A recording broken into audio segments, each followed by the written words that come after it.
we're joined via telephone with Joseph Onyekwere, Deputy Editor of Features, The Guardian newspaper. Thank you for joining us this morning on the Newspaper Review. Thank you so much for having me, Esther. I'd like to start with the insecurity situation, the train attack recently. First of all, in your opinion, what is causing this pressure?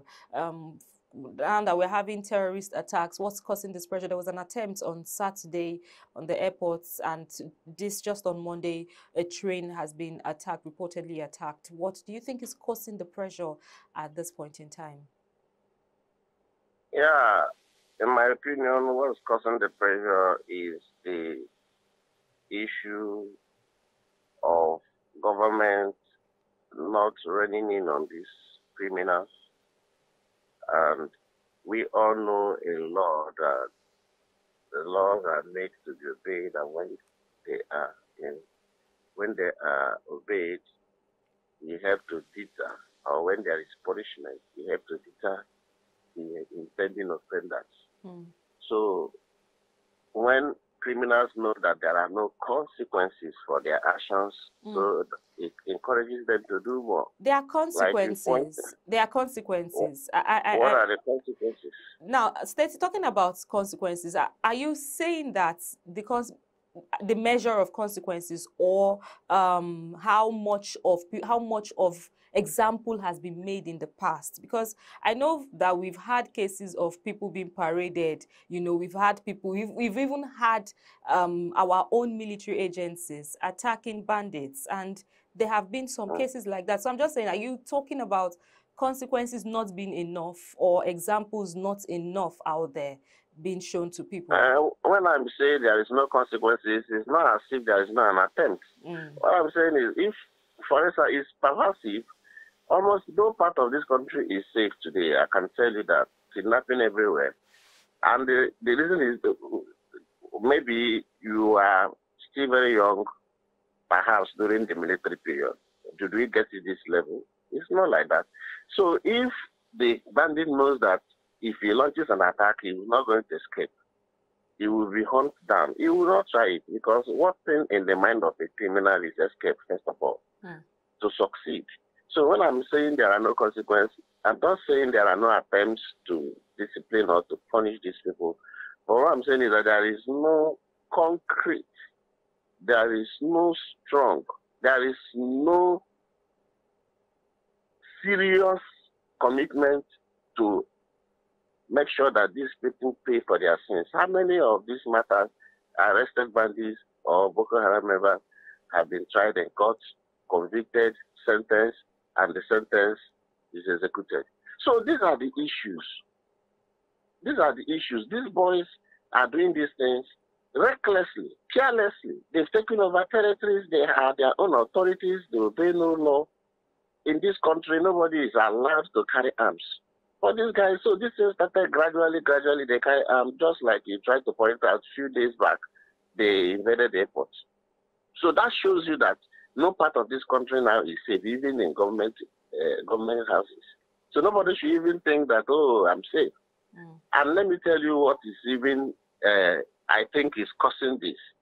You know that you can't even move on the road, I mean the VIPs, from Abuja to Kaduna, because those boys have taken over those places. And security wants always react. That's the major problem. Security people always react. They are not proactive. So because these VIPs can't take that road, they have decided to use the train. And these guys, the moment they notice that now is the train that the people use, which of course is safer, they started plotting on how to attack the train, and they succeeded in doing this. This is not going to be the first one, except there are serious security measures. Acting proactively to launch attack on these people. I mean, are they coming from homes?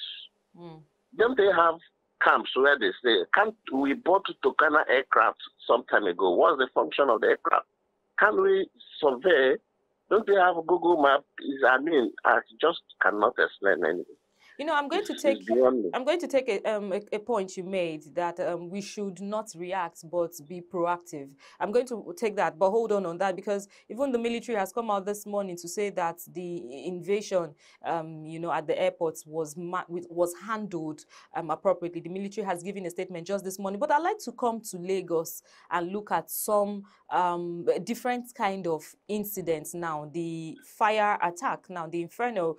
We have this morning an update of an ultimatum from Lagos State government. But the topic I want us to talk about is the Akpongbo Bridge, no going back on eviction. Sanwo-Olu tells traders. It's the eviction I like us to focus on this morning. So the traders seem to be surprised that there is an eviction notice coming in. Is it normal for people to, you know, sell under bridges? Because this is a bridge, and in some climes, most climes, you won't see access to even be under a bridge or to even do business there. So eviction, these traders, are they reacting appropriately with the statements coming from the Lagos State government asking them to leave? Is this a proper reaction from traders, you know, towards the government? Of course, they are acting appropriately to an inappropriate conduct. Okay. That's the way I react to it. Why I say they are reacting appropriately is that they did not just back under the bridge their stores and shops and marketplace today. Record that there were times socially was so, you know, congested as a result of trading that people cannot easily move. Until it becomes a menace, the government stepped in and cleared. Within that time, Oshodi was like that. All those areas have become a marketplace.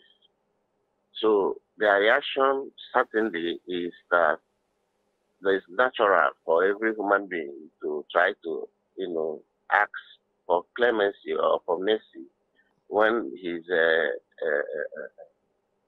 source of income seems to be endangered. Yeah, I was coming to that. That's where they make their money. That's where they do their business. I was coming to that. So that is the basis for their reaction. The Guardian newspaper stated it, the riders on the headline for today, stating that Sanwo-Olu affirms 7-day ultimatum for occupants to leave Akpongbo Bridge, under the bridge. The first rider here, and the only one, says, provide succor, not threats, Akpongbo traders tell government. So with what is happening now that you mentioned this, how do you think the government can even achieve that at this point in time? Because millions of naira have been lost already, you know, due to what's happening. And the bridge has been affected. If you see how it is, it's going to also cost the government to be able to cater for that infrastructure. So how do you think they can manage this situation and not hurt people per se? There are many ways it can be handled, but we are looking at the most appropriate way. They can use their task force to invade the place and dislodge them, but that will not be appropriate. The appropriate thing to do is to relocate them to a different place. That will be more simple and more appropriate. It's not about giving them eviction notice. It's about giving them a relocation place, making somewhere else available for them. But I know majorly the reason why these traders may not even like to relocate, even if you have to give them stores for free, is because of the proximity of that location to the center of trade. You might give them a place, and when you get to the new place, they will not be able to return the customers they have there. They will begin to, you know, find the place odd, and we need to readjust in terms of their businesses and those who are doing business with them. So I think those are their major challenges. But for me, in respect to your question, what the government needs to do is to get them in a new place and move them there. And I also want to point out that the reason why people, apart from the population of Lagos, is that shops are very expensive, you know, in Lagos. Some people, they build lock-up shops, and the petty traders cannot afford it. You go to the main market, almost the same thing. Some of the markets, people buy the shops outright. Middlemen are now left out or even resell. So as a result of this, the shops are out of the reach of these petty traders. And that's the reason why they go under the bridges, which is inappropriate. And look at the damage it has caused to public infrastructure, which is what the governor is crying out for. So it's very good to move them out of that place, but I will advise the government to please make some way available, if it is possible, within the periphery, the environment that they are already in, so that they will have much to complain about. Let's look at some proactive steps that can also be taken. This is not the only bridge that is occupied in Lagos State as we speak. There are bridges somewhere around Ikmonri, Apapa Road area. They literally have a party there almost every weekend. So let's talk about proactiveness now. Don't you think, aside Akpongbo, this should be a general move at this point in time to say that just before people experience an accident, there should be a plan to move your business to a better place and let our bridges be free? What do you think about proactive measures for this to avoid such incidents? And that's a very noble one, actually. But that's the reason why I started the example of Joshua.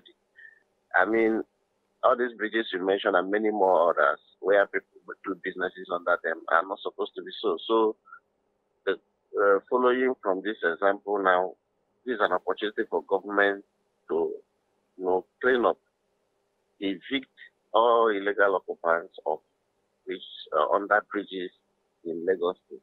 Now let's this talk. Is just an opportunity. Okay. So, in doing that too, it should be with a human face.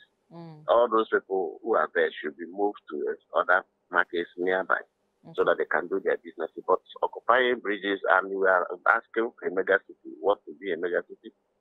Mega city in the world will have people treading under the bridges everywhere. So this is an opportunity for government to use it to, mop up, clean up all the bridges that have people sitting under them. All right, let's move away totally from, matters that has to do with attacks and all of that. Now let's get into education. ASUU has been on strike. February 14, it started. March 14, they gave a 2-month warning. Now the Senior Staff Association of Nigerian Universities, SANU, and Non-Academic Staff Union of Allied Educational Institutions, NASU, has directed members nationwide on Monday to embark on a 2-week warning strike from Monday. Now, with this added to what is happening with ASUU, I'd like to just get your opinion, your reaction when this particular report came in on Monday. Actually, my reaction was and is still, what exactly do these people want to achieve? And I'm waiting for anyone with the information to educate me on the results. What has this group of people, what have they achieved with these strikes, incessant strikes? I want to understand it. I want someone to enlighten me. I need to be enlightened. I've told them, and I've said this thing repeatedly in this program, I've also said it there before, that this strike issue is counterproductive. Government is not going to listen to them because they are on strike. We have a recalcitrant government whose players, occupiers of government offices, their children are schooling abroad and they are not here. Those who are here are in private schools. So they have no stake in these institutions. And so careless about whatever they are doing there. So they are punishing the general public, the hoi polloi, the ordinary Nigerians whose children are in these universities.